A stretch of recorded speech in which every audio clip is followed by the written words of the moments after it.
The funny story is, when I was still like a toddler, I guess, I always go to the playground and my mom's friends always made a comment like, wow, she's so agile, she has so much energy, you should put her into gymnastics. So I guess that's kind of how it started. It was just a way to burn my energy. Other coaches were making comments that I should move up, so I just moved into a different class that had, I don't know, more activities.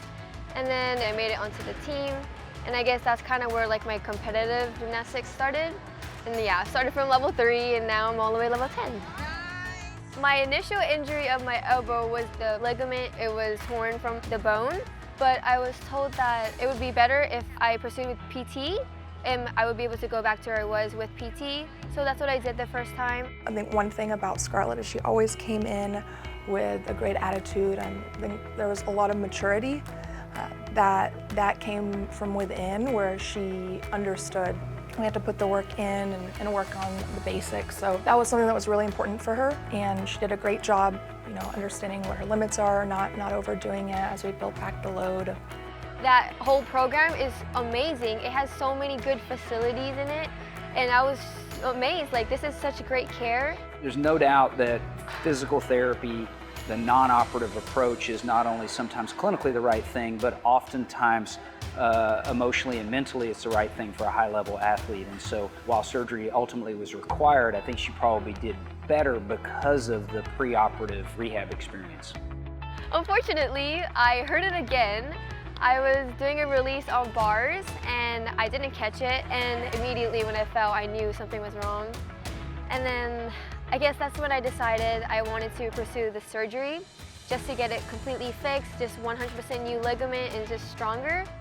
This surgery, it's named for the first person who successfully had it and returned to sports. So when Dr. Jobe did the surgery on the pitcher Tommy John, then forever this has been called the Tommy John surgery, and it's linked with baseball because that is the vast majority of athletes that need this surgery.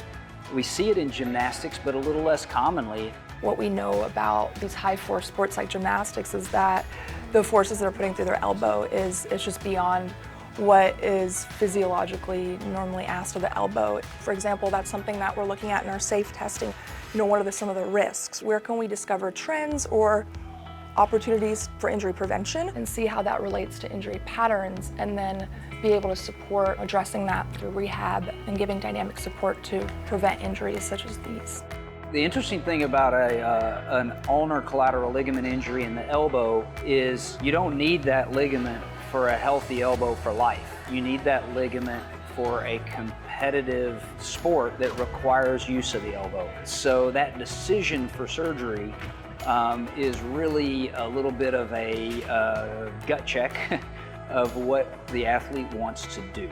I feel like this injury made me rethink a little bit, take a step back, and I was able to see what I actually felt for the sport. And thanks to it, I guess, I was able to build my way back up from the basics, and I think it really helped. I feel like I'm much better than I was before my injury. When we have an athlete like Scarlette, who we've had a discussion of non-operative and then ultimately operative approach, and you get to know that athlete a little bit better, there's nothing better than seeing them really have the joy of making it to the next level. I am definitely very excited to go to Rutgers University as a student athlete. It's just a whole new chapter of my life, and I'm just excited for a whole new experience.